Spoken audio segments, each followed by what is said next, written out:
हाँ जी, अभी आप जानते हैं मंडे हमारा क्या था, एसबीआई का एग्जाम था हमारा, एसबीआई पीओ का प्री था हमारा मंडे।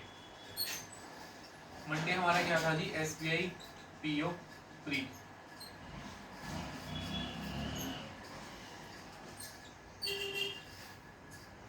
मंडे हमारा एसबीआई पीओ प्री था। तो इस एसबीआई पीओ प्री मंडे के अंदर एसबीआई पीओ प्री आपका था। तो इस मंडे के अंदर हमने क्या देखा जी, एसबीआई पीओ प्री मंडे के अंदर आपने क्या देखा जी, एसबीआई पीओ प्री आपका था। तो शिफ्ट थर्ड की हम एनालिसिस करते हैं जी, शिफ्ट थर्ड की। तो भाइयों बैंक का पेपर है, आपको पता है भाई झटके वाली दुनिया है अपनी, तो यहाँ तो ये नहीं पता लगता कब क्या हो जाए। ठीक है जी, अब आपको पता है हम एसबीआई पीओ की दुनिया में है, बैंक की दुनिया में है, यहाँ तो यही नहीं पता लगता भाई कब किस टाइम पे क्या हो जाता है। तो इसलिए थोड़ा एनालिसिस करते हैं शिफ्ट थर्ड हमारी SBI PO pre Monday shift third. English लगा झटका 40 number, quant 30 number, reasoning 30 number. अब बात करते हैं इंग्लिश की। इंग्लिश के अंदर आपको पता है भाई इतनी स्पीड चाहिए थी भाई, पूछो कुछ ना, पेपर और क्वेश्चन पढ़ना मुश्किल हो गया था। क्वेश्चन पढ़ना और फिर फटाफट से उसको आंसर देना, दिमाग घूम गया था पूरा। और ऊपर से जो आप मॉक टेस्ट लगाते हो ना हार्ड टेस्ट इंग्लिश वाले, वो आ रखे थे इंग्लिश के अंदर।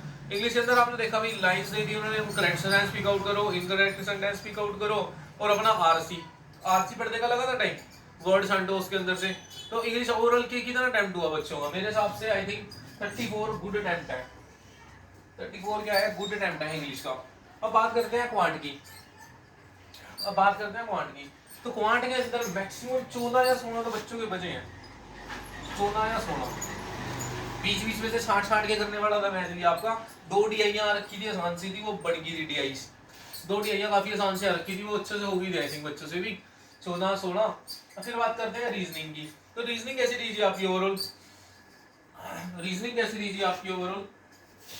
रीजनिंग में क्या था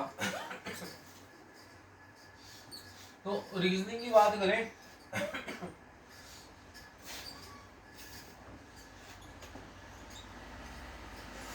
अगर हम रीजनिंग की बात करते हैं 14 16, 34 हो गया, 14 16 रीजनिंग की बात हम करें तो रीजनिंग थी आपकी कितनी 30।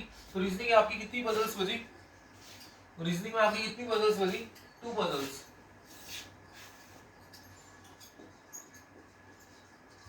2 पजल्स आई थिंक मैक्सिमम इतनी बची है बच्चों के, और इतना ज्यादा अटेम्प्ट नहीं हुआ क्योंकि पजलें थी 2 मिसलेनियस क्या रखे थे वो बच्चों ने करे होंगे। अब उसमें एक घूम के बैठ गए थे भाई, एक 11 पर्सन वाली दे दी थी उन्होंने पजल, उसमें अरेंज करना था भाई, वही अरेंजमेंट में फंस के रह गए।